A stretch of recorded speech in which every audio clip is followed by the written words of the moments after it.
Hello, my beautiful souls, and welcome. So, I wanted to come on with a message I've been feeling a pull on me all day, and I am in a little bit of a dilemma, and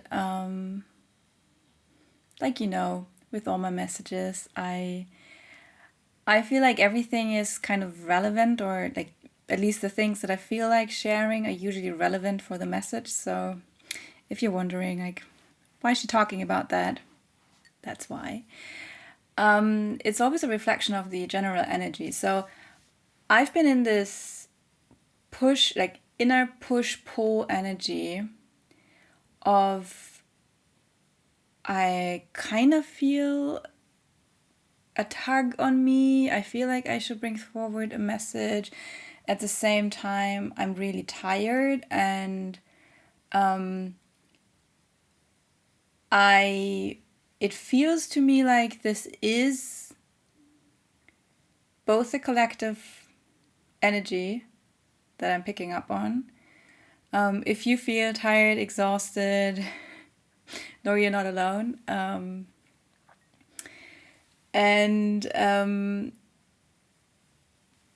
So that's that. But I'm also pretty busy right now. Like, I have a million things to do. I haven't been sleeping that well somehow, so I'm kind of tired. But yeah, so I've been going back and forth, and like, should I record a message or should I just rest? And I somehow feel called to rest, but at the same time, I'm also called to do this, and I love bringing through messages. And I actually recorded a message yesterday where I talked about how sometimes with those like collective energies that are coming through, for me it's even better to work with them and to record something and to like get the energy moving, because this helps me to move the energy and to get energy unstuck, because I can feel the pressure building. Like, the longer I wait, the more and more complex does the messages get. And at the moment, that's always the case, but right now it's especially intense. I feel the masculine and the feminine energy is very, like, I can feel both opposing sides, and I can see,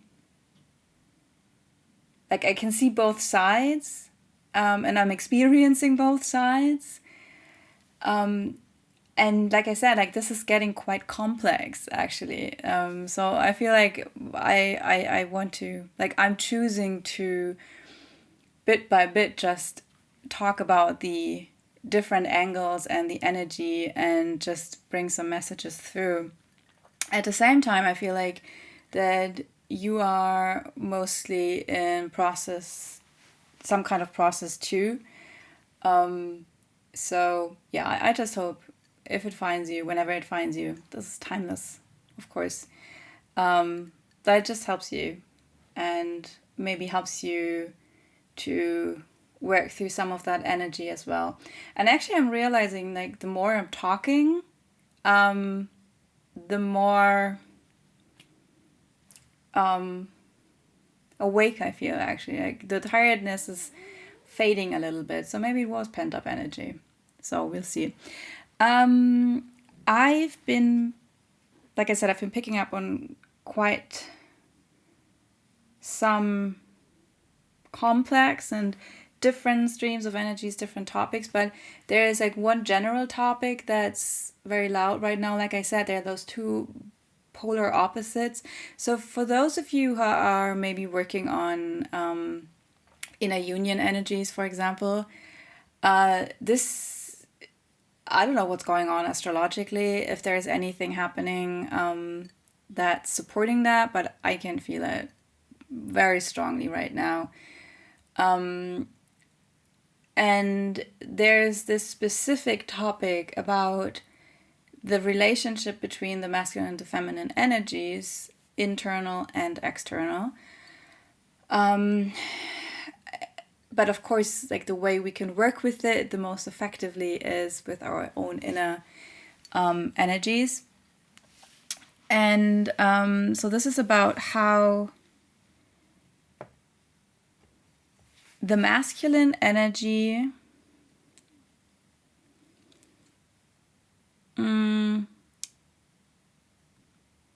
let's put it that way, there's this general energy of doubt coming through.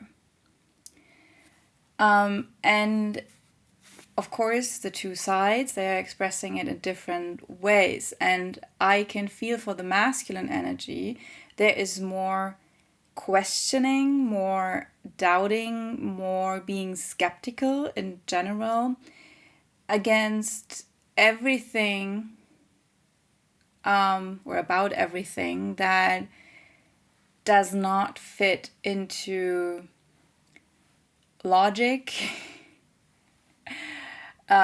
is not logically explainable, and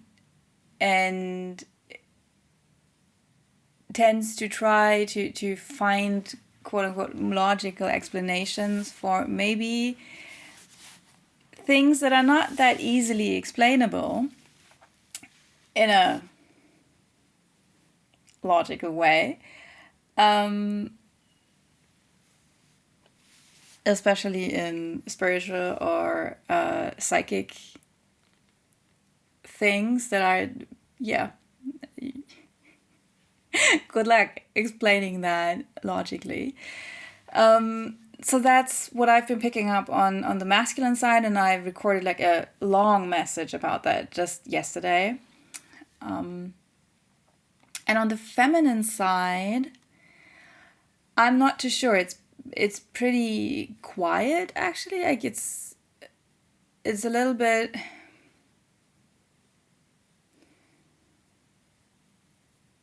as if she has like taken one or two steps back. But what I've been picking up on are energies of self-doubt.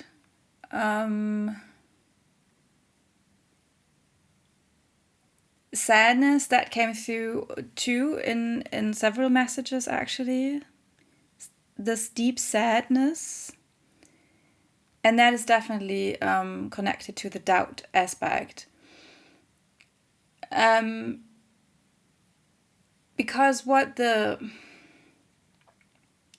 and I want to stress again, I'm not talking about people, although of course it can express itself in people, but I'm talking about energies, and this also means that this is happening internally for those of you who resonate with that message in general.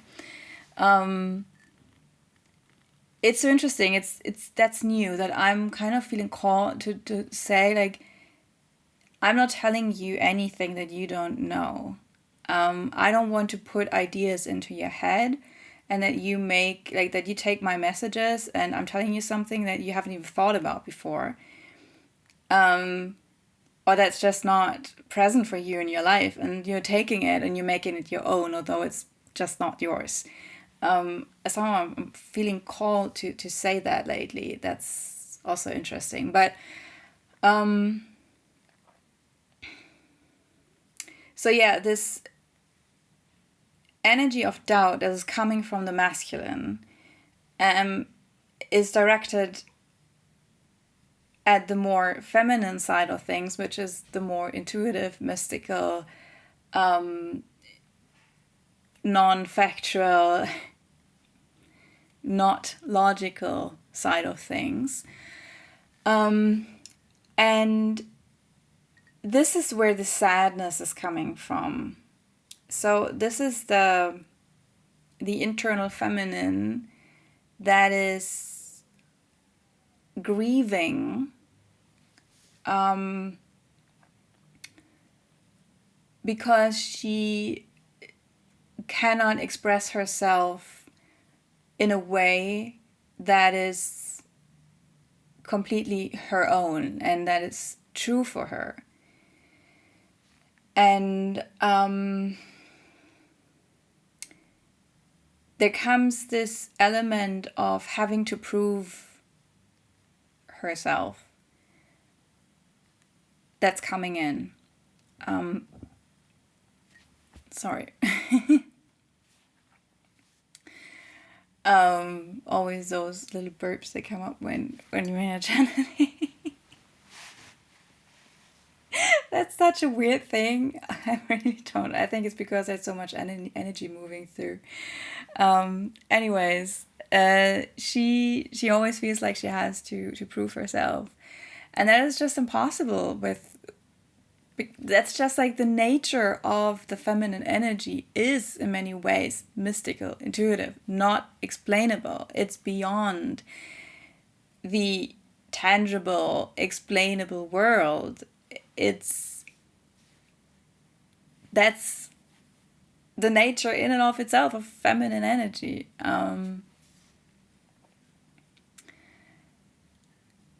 But by trying to explain what is not explainable, or by trying to look for facts where facts are actually not really relevant, or to try to look for explanations or evidence simply to make this thing real, this is actually diminishing the feminine energy in and of itself, because it's basically telling her, like, we are basically telling our inner feminine that she always has to prove herself, that her existence alone is not enough, that she cannot just be herself, and that her existing is not proof enough, but that it always takes a masculine validation to make her real.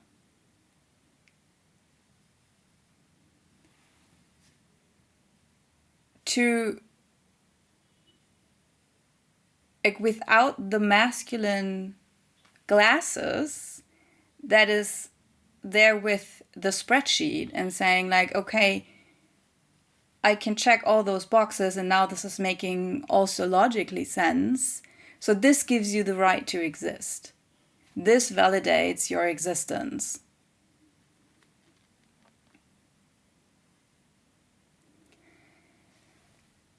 And this is pretty heartbreaking. This is very, very heartbreaking. And I'm not sure if this is coming across, like, if I'm making sense, if you can follow me in that, in those thoughts. I'm not sure if I'm making myself clear.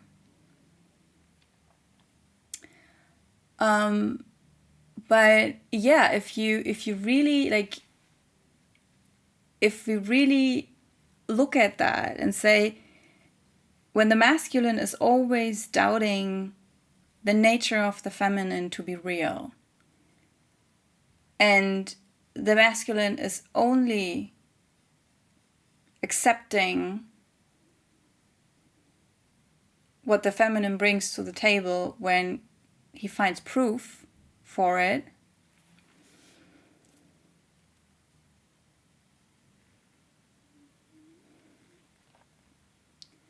what does that do to the feminine? And like I'm saying, it's your internal feminine, but it's also the way the feminine energy is expressed in the outside world. And coming back to the message I recorded and posted yesterday, I've been talking about how, and this was for a masculine collective, how, like, and when I say that, I mean, like I said, we have both energies inside of ourselves, but each and every one of us has an energy that they prefer, that they lean more into, and the other polar opposite is there to be the co-pilot, to co-create with, to be also to balance it out. So the message was for those who are more in the masculine expression, but of course they still have their internal feminine, and it was about how they struggle to actually really co-create with their feminine, because the external world doesn't really value the feminine, especially in certain professions. And so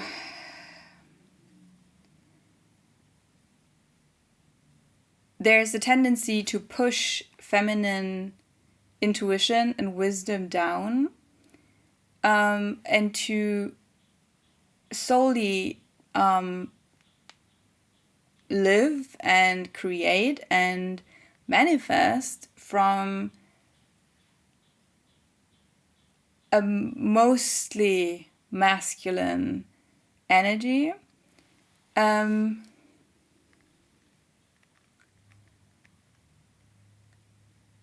And I mean, of course, we are living in a world where this is the standard. So like I said, we are working on deepening inner union. Maybe for some of you also external union. Of course, the as within, so without. So by working with those inner union energies,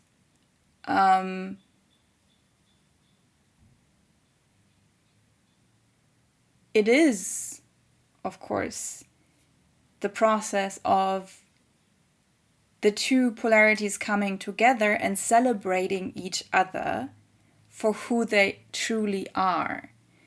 And part of that is to accept them exactly how they are. Not trying to make them something they are not, or, like I said, not making them prove themselves to you.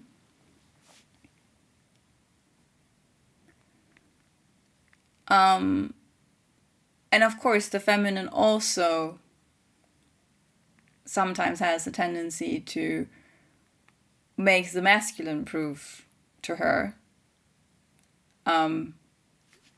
their worth. So this is not a one-way street. But at the moment, the topic I spoke about is very, very loud. I still feel like I'm kind of abstract. So let me just give you a little example out of my own life. I've been talking about this quite a bit lately, that I'm moving out of my apartment. I'm going to travel, so I will put most of my stuff in storage, and I am like decluttering like crazy, and I have to organize a billion things, and this is not my favorite thing to do, and it was like I've been raised in a family where this was always connected with a very, very stressful energy, and so I'm working through those things right now in this whole process. I'm clearing those old energies out, basically. And so I'm not only externally decluttering, but I'm mostly decluttering internally. And the beautiful thing is, the more I declutter internally, the easier it's going in the external. And I can tell where my familial programming kicks in, and I start to feel the need to micromanage everything and to plan everything in advance. And there is, of course, this need to control, to not let anything, like there's no room when you do that. There's no room to let things just flow, but everything needs to be in this very, very strict schedule and, like I said, micromanaged, planned ahead. And that's partly why I'm sleeping, like my sleep is, and like I said, like I'm working through that. I'm working consciously with that. I can see that, but those are like those old patterns that are coming up to be released, but then nonetheless, they're still coming up. And at the same time, I can see how I am asked more and more to come into trust and to trust my inner feminine, to trust my inner wisdom. So the example, a little story I wanted to share is that I have a moving firm that's coming to pick up my stuff. And the parking situation where I live is not very great. So we do have, so there is a driveway that you can drive in, and then there's this area where you can park. But this is like, I don't have a key for that. Like, you always had to ask the janitor to get that key. Our old janitor doesn't work here anymore, and right now we don't really have a janitor. There's just like there's somebody you can call, but he's not really our janitor. And somehow I had a really, really weird feeling. I had this blocked feeling. I was like, it doesn't feel right to call that guy. I couldn't say why. I just had this feeling, and I was procrastinating. At least that was what my brain was telling myself, and was complaining to me, like, why are you procrastinating? You have to deal with that. You have to organize it. And I just couldn't. And what I did was that I kept saying over and over again, I trust that the universe will bring everything to me that I need. Everything will be all right. It will work out in the end, and I'm not trying to control how this will come about. So today, this morning, I told myself, okay, today you will call that guy. If nothing else happens. And I think that came about because I had the feeling that something was about to happen, and I wasn't sure what. So I had this feeling of like, am I going to call him? But I knew that I would only call if I had if it felt right. What happened instead, I was in the elevator, and I met a plumber that works here in the building, and I know him. And we talked for a little while, and then I said like, oh, by the way, can I ask you a question? Do you know how do I get the key for that parking area? And he was like, oh, no, the new generator, like, no way, he won't give you the key. Don't call that guy. I'll give you the key. I have one. And so that was just like, a 5-minute talk in the elevator. And now I'm like, oh, okay, now I just have to give that guy a call, and I know him, and he will meet with me, and I will get the key. So,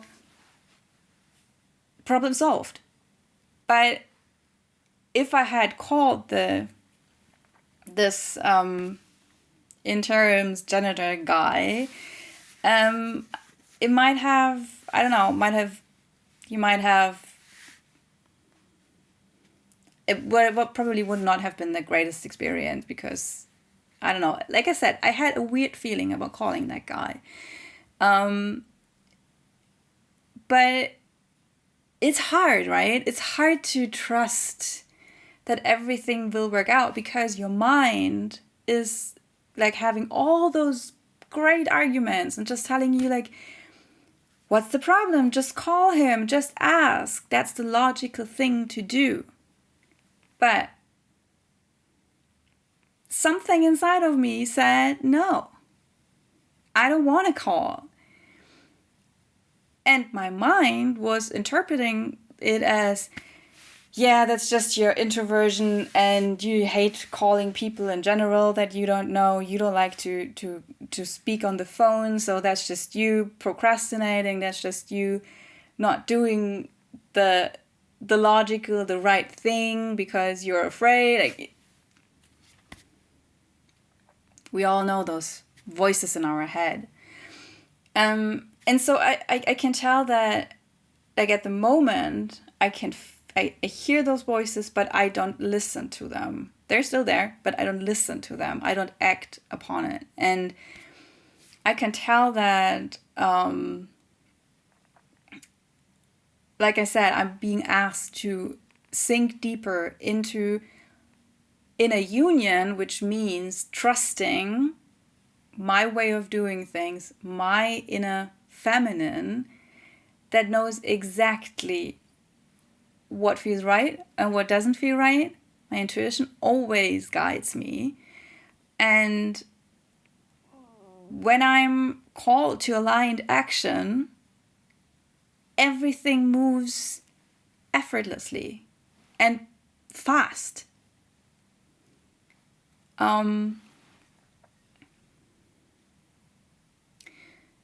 But it's hard to trust, because this is not how we were raised. This is not how society works. This is not what we are taught or what other people live by. And of course, when you have other people around you, like my family, for example, they mean well, but they ask me like, how is everything going? Are you organizing stuff? And I cannot really tell them that, oh, I'm waiting until my intuition is telling me to call that guy. Like, they don't really get that.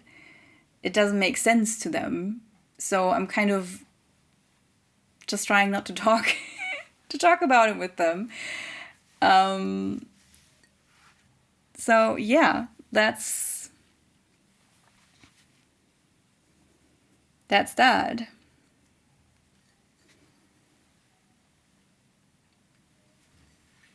Another thing, how this is showing up, and I've been seeing this in a collective, and interesting. I just grabbed a tarot deck. I got a new tarot deck. Oh my god, it's so incredibly beautiful. And I've been waiting for this for so long. It was a Kickstarter project from an Ukrainian artist. And of course, it wasn't easy for her, because I think she got a shout out from a few tarot channels. So she got way more supporters than she would have ever thought. And so I think like the whole thing got way bigger than what she had anticipated. And of course, Ukraine, there's a war going on right now. So they had, there were some,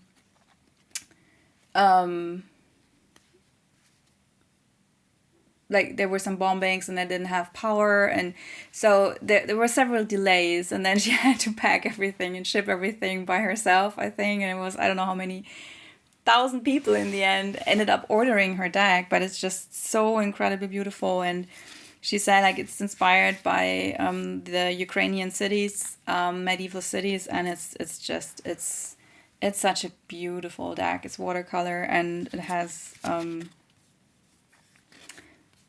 this silver, like you can feel it. So yeah, I will see if I can maybe put it in the description if you're interested. somehow I felt like sharing that. But it's a very magical deck, and this is the other huge topic that came through is about like trusting the magic, really trusting the magic, and not trying to force magic into the world, but to let magic work through you. And this is the challenge, and that's also the mastery. Like I said, to know when to pause, to know when to listen to your inner feminine, and to trust that. And I'm sorry, I'm just looking for 2 cards. That's why I'm not distracted. I'm just looking for a card. So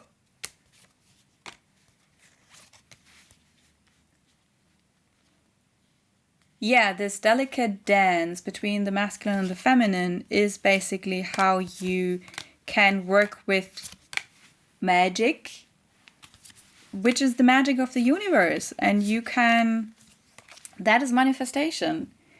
Like to know when to put your wishes out into the world, that what you want, what you need, put it out in the world, and then trust that you will call, like that you call it in, that you called it in by putting that out into the world, and then not to micromanage, not to force every action, but to wait until your inner wisdom tells you, now it's time to move. Okay, I bet you it's the last card.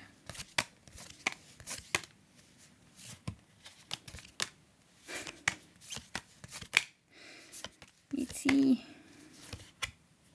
No, not quite the last, but it was pretty far in the back. So that is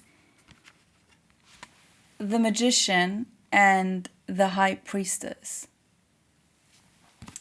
The Magician is the one who's like calling the energy down, and he's letting it flow through him and then acts. And in this deck, like, he looks like a really cool sorcerer. And the High Priestess is the one to know, like, she knows to sit back, to observe herself and to observe the world. And she knows things. She knows things that others don't know. And this is why she can just sit there and observe, and she knows the patterns. She knows how to speak to animals. She knows how to receive messages. She knows how to read the world. And that gives her knowledge and wisdom that others don't have. And when these two work together, they are a real power couple in that sense. They're like the most magical couple in the tarot. And it's like this balancing act of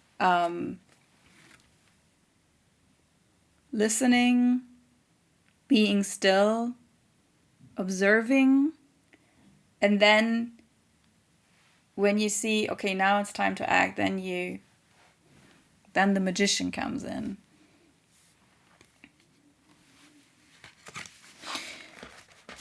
So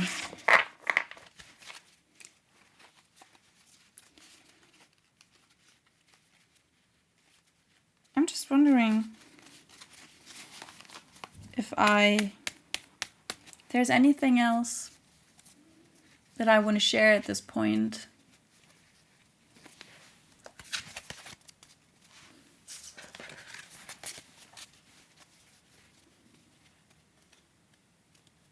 Three cards, I hear. Okay, let's see. 3 cards. The only thing about the deck is it's kind of hard to shuffle because it has like this soft touch matte finish, and so the cards don't really like, they stick together a little bit when you shuffle it, but that's the only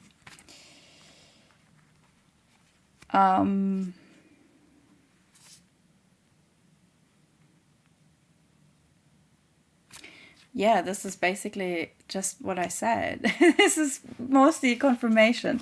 So we have the Five of Wands and we have the Five of Pentacles.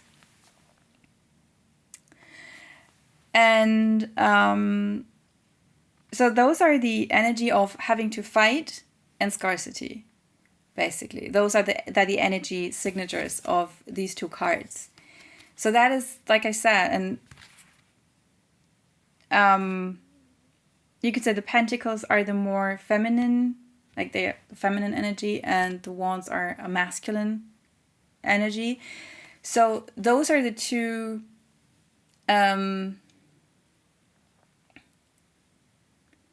sides that also work together. Like the Five of Wands is this, I have to fight for everything, I have to push through, I hear survival of the fittest. If I don't do that, if I don't push through, if I don't fight for it, then I will lose out. And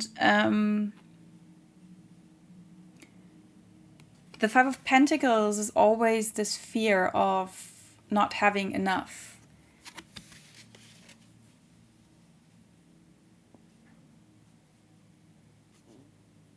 Of not being enough. Oh, so this is bringing me back to this doubt element that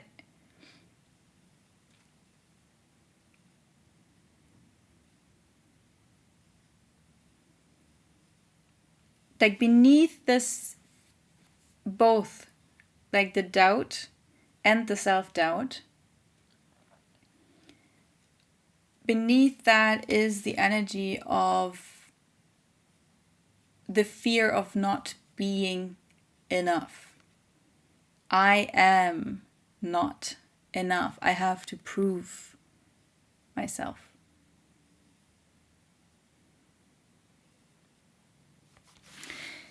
And with the Knight of Swords that's coming in here, and look at him. I think it's a beautiful depiction of the Knight of Swords energy. He's jumping off that cliff. And it's like, where is he jumping? And there's this huge element of trust in here. And the Knight of Swords is a very swift movement. It's a fast moving energy. And in this energy, we need trust. When it comes swooshing in, we need trust that we have everything it takes to work, to go through that period. That is where I'm in right now. I know, like, it's only 2 more weeks until I have to move out, and I still have a lot to do, but I trust that I'm being moved in the right moments, and I have everything it takes to hold this energy and to work with it.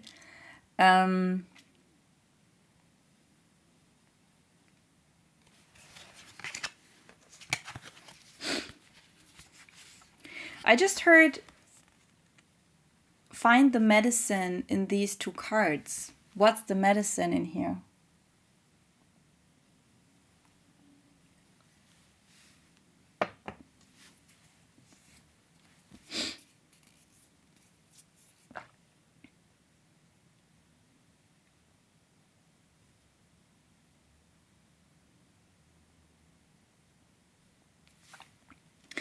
I want to say something. Like, this whole time, it's not the easiest energy to be in right now, and there is some kind, I feel almost like a pushback, or it's almost like it's it feels a bit like an upstream, like as if I was walking through a river upstream.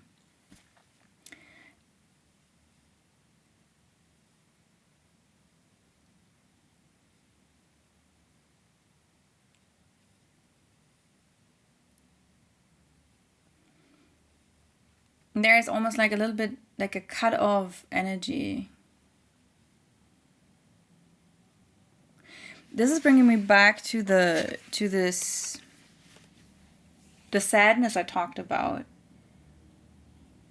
I can feel the sadness lingering beneath the surface. But there's a gap between me talking, the mind that is like sharing things, but at the same time, like there's the sadness beneath the surface, and it's lurking.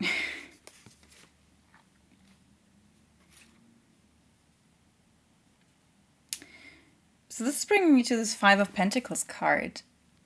He's walking through that river, and he's stepping onto the pentacles, and he doesn't see them.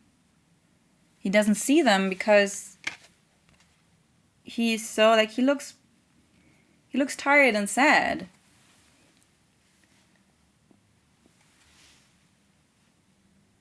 So there are all those pentacles around him, but he doesn't see them. And that's the... Okay, thank you, Spirit. That's the medicine of the Pentacles card, like the Five of Pentacles card, really. Is that in the traditional Rider-Waite, you see a man like grieving 3 spilled cups. Oh, I'm talking about the cups now. Why am I talking about the cups now? That's interesting.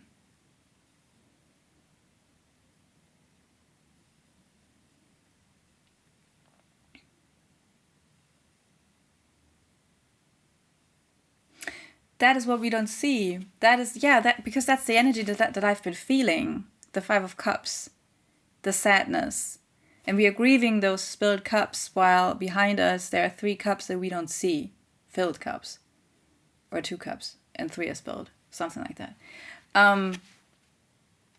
But we're so focused on the Five of Pentacles. The fear of not having enough and not being enough.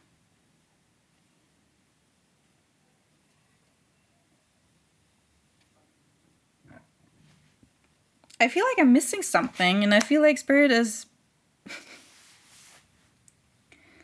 It's almost like a frustration. I feel like I'm missing something. What am I missing? Oh, okay. They want me to get an oracle card.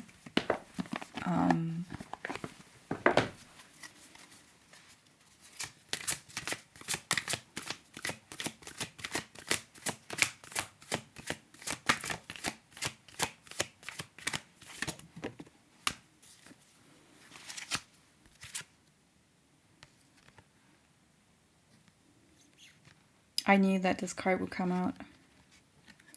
The Orphaned card. Orphaned and Time to Go.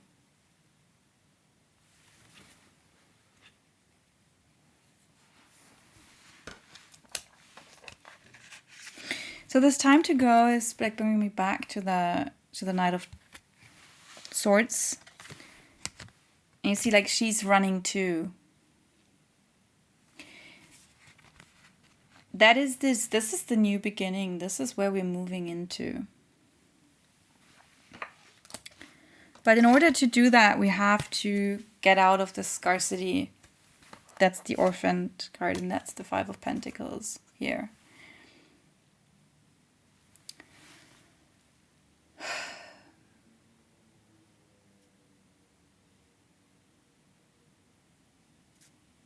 There's a need to grieve. Look at her.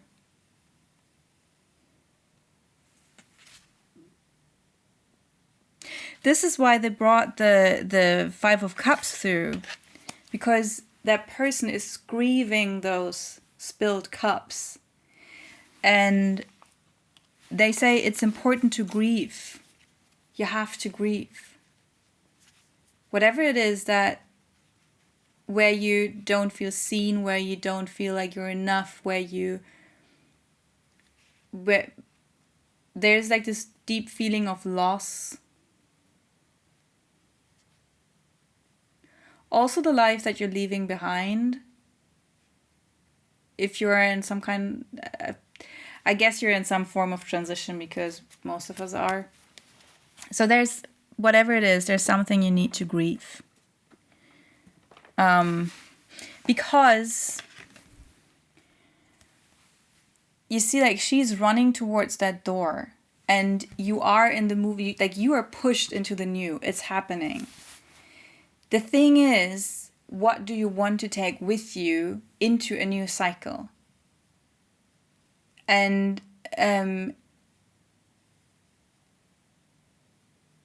the more you can clear out, declutter, the better. Because, like, coming back to my example, I really made it a mission for me that I only put into storage what I really, really want to keep. What is, like, what means something to me. I have like things that have been passed down in my family for generations, and like those are like my books. I love my books. Don't take my books from me. So, like, you know, those are things that I will put into storage. But there's so many things where I'm like, okay, I can let go of that. I can let go of that. I don't want to keep that. And if I need it someday again, like, it will come. Like, it will come to me. I can get probably a better one. So there is, like, really this thing about, okay, be so conscious about, like, you're moving into a new cycle. What do you want to take with you? What do you need to leave behind? And in order to really leave things behind, you have to grieve what is lost.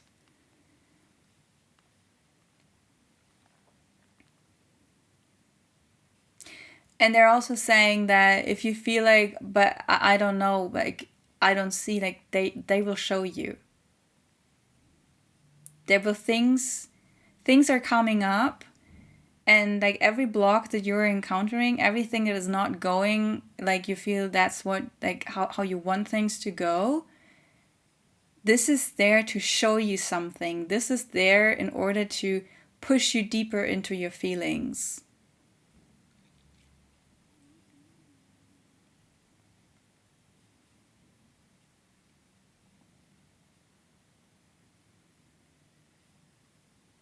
And I see, like, two pigeons sitting on the balcony over there. And they're, like, facing each other, but they, like, there's a little bit of a distance between the two. So this is speaking to me about the union energy. So there's, like, we're working on it, but there's still a little distance to go. They're already sitting on the same balcony, but there's still a little distance to go. But you see, like, the door is already in sight. Okay. Is there anything else?